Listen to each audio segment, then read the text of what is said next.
أعوذ بالله من الشيطان الرجيم بسم الله الرحمن الرحيم فجعلناها نكالا لما بين يديها وما خلفها وموعظة للمتقين صدق اللہ العظیم۔ اعوذ باللہ من الشیطان الرجیم، بسم اللہ الرحمن الرحیم۔ رب اشرح لی صدری ویسر لی امری واحلل عقدۃ من لسانی یفقہوا قولی۔ السلام علیکم۔ ابھی سورۃ بقرہ کی آیت مبارکہ کی تلاوت سماعت فرمائی۔ آئیے اس کا ترجمہ اور تفسیر جانتے ہیں علماء کرام کی نظر سے کہ رب تعالیٰ نے ہمارے لیے اس میں کیا ہدایت کے موتی بکھیرے ہیں کہ اللہ پاک اس سے ہمیں ہمارے دلوں کو، ہمارے ذہنوں کو منور فرمائے۔ فَجَعَلْنَاهَا، پھر ہم نے اسے بنایا، نکال عبرت، لما ان کے لیے، بین یدیہا یعنی اس زمانے والوں میں کے لیے، وما اور جو، خلفہا پیچھے آنے والے کے لیے، وموعظۃً نصیحت، للمتقین پرہیزگاروں کے لیے۔ پس ہم نے بنا دیا اس سزا کو عبرت ان کے لیے کہ جو اس زمانہ میں موجود تھے اور جو بعد میں آنے والے تھے، اور اسے نصیحت بنا دیا پرہیزگاروں کے لیے۔ اللہ تبارک و تعالیٰ نے یہاں کتنی خوبصورت انداز میں فرمایا ہے کہ جو بستی ایلا والوں کے ساتھ ہوا کہ انہوں نے پے در پے جب اللہ تبارک و تعالیٰ کے احکامات کی نافرمانی کی اور ہفتہ کا دن جب مقرر کیا گیا تو انہوں نے اس ہفتے کے دن کو عبادت کی بجائے اس میں بھی انہوں نے کاروبار کا ہیلہ بنایا، اور ہیلہ یہ بنا کر انہوں نے ایک عذر بنا لیا کہ ہمیں اس طرح سے زیادہ رزق ملے گا۔ تو اللہ تبارک و تعالیٰ نے ان کی شکلیں بگاڑ دیں اور وہ بندر بن گئے، اور اسی طرح اس سزا میں 3 دن زندہ رہنے کے بعد وہ مر گئے۔ لیکن اس کے ساتھ ساتھ علماء کرام فرماتے ہیں کہ جو یہ آج کل بندر ہیں یا جانور ہیں، یہ وہ نہیں ہیں، وہ تو اس وقت جن کو سزا ملی تھی وہ مر گئے تھے۔ یہ پہلے بھی تھے جانور اور آج بھی ہیں جانور۔ یہ جو خیال کیا جاتا ہے یہ غلط ہے۔ تو رب تعالیٰ نے یہ فرمایا ہے کہ میں نے یہ جو واقعہ پیش آیا ہے یہ اس زمانے میں جو باقی لوگ تھے، یعنی ان کے ایک قبیلے کے ساتھ ہوا نا، جو بستی ایلا کے تھے، اس میں بھی 3 گروہ بن گئے تھے نا۔ ایک نافرمانی کر رہا تھا اور دوسرا اس کو روک رہا تھا، تیسرا جو تھا وہ خاموش تھے، وہ ادھر بھی ان کو بھی منع تو علی اعلان نہیں کرتے تھے، لیکن کہتے تھے کہ انتظار کرو پھر تمہارے پہ عذاب آئے گا۔ تو اس طرح سے یہ 3 گروہ بن گئے تھے۔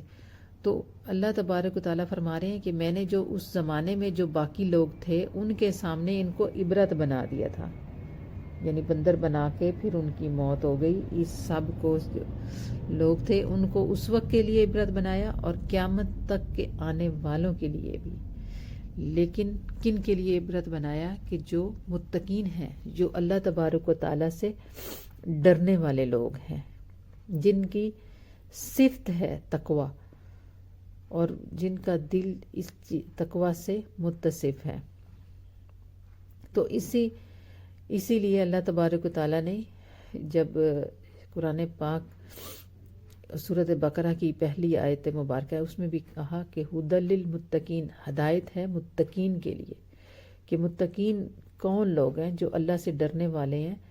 کہ بخاری شریف کی بھی حدیث مبارکہ ہے کہ جس میں نبی کریم صلی اللہ تعالیٰ علیہ وآلہ وسلم نے فرمایا کہ دلوں کو بھی زنگ لگ جاتا ہے۔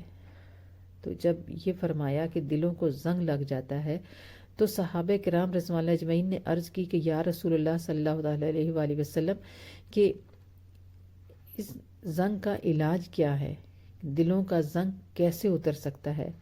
تو رسول کریم صلی اللہ تعالیٰ علیہ وآلہ وسلم نے فرمایا کثرت تلاوت قرآن پاک، کثرت تلاوت قرآن پاک، یعنی جتنا زیادہ قرآن پاک کو سمجھ کر پڑھا جائے، سمجھا جائے، پڑھا جائے، اتنا زیادہ یہ زنگ دور ہوتا چلا جاتا ہے۔ یعنی اس طریقے سے پڑھا جائے کہ اندر اترے اور اس پر انسان اپنی زندگی کوشش کرے عمل کرنے کی اور ڈھالنے کی، تو اللہ تبارک و تعالیٰ اتنا زیادہ اس پہ کرم کرتا ہے اور آسانی پیدا کر دیتا ہے پھر،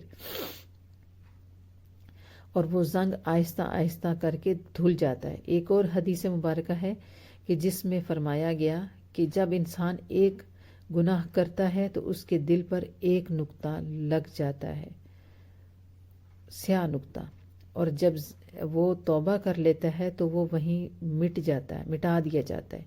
لیکن اگر توبہ سچی نہیں کرتا تو بار بار گناہ کرنے سے وہ دل سیاہ ہوتے ہوتے پھر بالکل پورا سیاہ ہو جاتا ہے، تو پھر کوئی نصیحت عمل اس پر اثر نہیں رکھتی ہے۔ تو اس طرح سے یہ سلسلہ بڑھتا چلا جاتا ہے۔ تو اللہ تبارک و تعالیٰ سے دعا ہے کہ رب تعالیٰ ہمیں اس کیفیت سے بچائے کہ نصیحت بھی اثر نہ کرے۔ اللہ تعالیٰ نے یہ ہمارے لیے اسباب پیدا کیے ہیں، تو ہمارا آج اس طرح کے واقعات کو سن کر حق ہے، اللہ تبارک و تعالیٰ جو فرما رہے ہیں وہ حق ہے، اس کے باوجود ایک کان سے سنتے ہیں اور دوسرے کان سے نکال دیتے ہیں۔ اس کی وجہ کیا ہے کہ ہمارے قلب پر، ہمارے دل پر کوئی خاطر کا اس کا اثر کیوں نہیں ہوتا؟ اس کی وجہ یہ ہے کہ ہمارے آج تو کثرت تلاوت قرآن پاک بھی میسر نہیں ہے، اور نہ ہی ہمیں تفسیر کا میسر ہے۔ تو جب تک ہم اپنی زندگیوں میں قرآن پاک کی تلاوت کو شامل نہیں کریں گے، اس وقت تک یہ واقعات ہمارے دلوں پر اثر نہیں کریں گے۔ اور جو متقی اور پرہیزگار ہوتا ہے بندہ، کیونکہ وہ گناہوں سے بچتا ہے نا، تو گناہوں سے بچنے کا اثر یہ ہوتا ہے کہ پھر دل نرم ہو جاتا ہے، قلب نرم ہو جاتا ہے، اور نرم دل جو ہے وہ جلدی نصیحت کو قبول کرتا ہے۔